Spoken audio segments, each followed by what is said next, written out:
to start our section this afternoon. And let me introduce the first speaker, Professor Mark Okusa. Professor Okusa is the John Putnam Distinguished Professor of Medicine and Chief of Division of Nephrology at the University of Virginia. He is the principal investigator of several NIH grants, and he has published over 160 original papers and book chapters.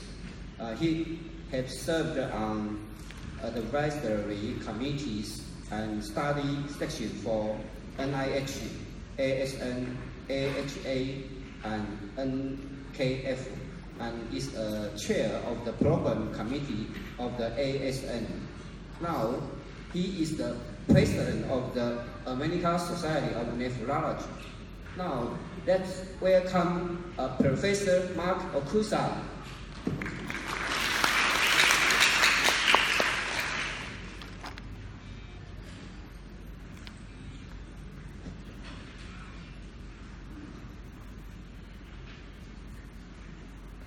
Thank you very much. I want to thank the co-chairs, and in addition to that, the organizers, Dr. Fang and Dr. Yu. Thank you very much for this kind invitation. It's really a great pleasure to be here. It's very exciting to see so many people here. There's so many nephrologists. So I'm going to talk about a condition that I think most of you are familiar with. It's becoming a great prevalence in the hospitals and a burden to the medical system. And I think that it's important that we understand sort of the concepts behind it and perhaps some of the treatments. So, as you all know, as the patient population continues to age, the prevalence of heart failure becomes greater. And so the prevalence is somewhere between 20 to 30%. The patients are older, there's a higher rate of rehospitalization. And interestingly, a third of the patients that have decompensated heart failure are complicated by acute kidney injury. This results in increasing length of stay, readmission, and higher mortality. So when you think about it, the reduction of kidney function occurs in 25% of the patients with heart failure, independent of severity of left ventricular dysfunction. So that it doesn't necessarily correlate with cardiac index, and I'll talk about that later. So the mechanisms can be due to a number of different areas.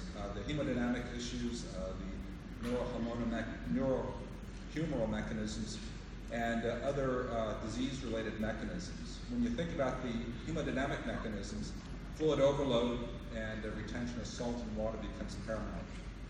There's renal and cardiac congestion, and I want to reemphasize the renal venous congestion that occurs. There is limited organ perfusion, that is, the cardiac index can be lowered, and there's vasoconstriction in the end organs. Once you have heart failure, there are a number of different hormonal systems that are activated, such as the sympathetic nervous system and the renin-angiotensin system.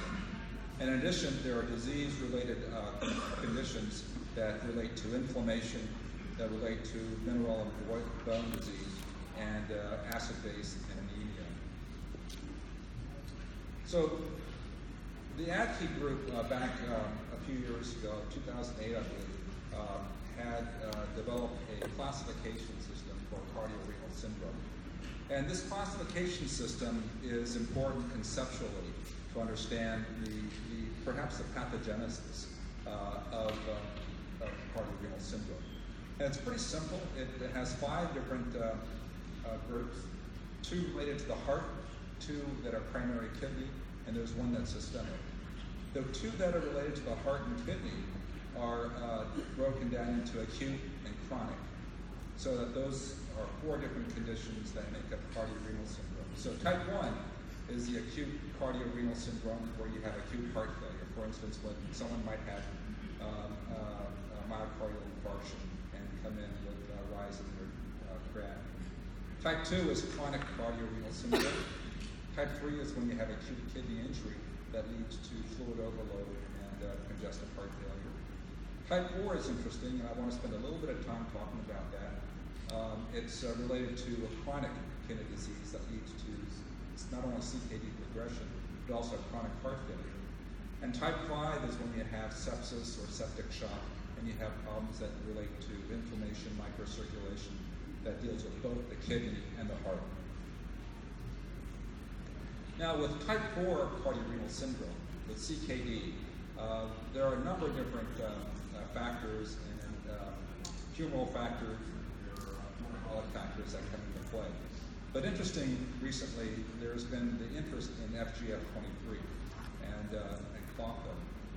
In this condition, there's a high level of FGF23 to maintain calcium phosphate bonds. There's clotho deficiency that leads to left ventricular hypertrophy, that leads to vascular dysfunction, that can then lead to cardiovascular events. If you look at cardiovascular events, they can be due to arterial calcification. They can be asymmetric, eccentric changes in the vascular wall. That's due to atherosclerosis. There can be calcifications of the media lining, lead to concentric stiffening of the blood vessel. This leads to altered Windkessel physiology. So normally you have a normal compliant vessel that can dampen the pulsations of the cardiac cycle.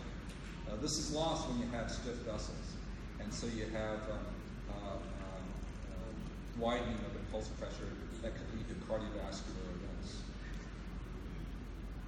FGF23 has become very important in terms of understanding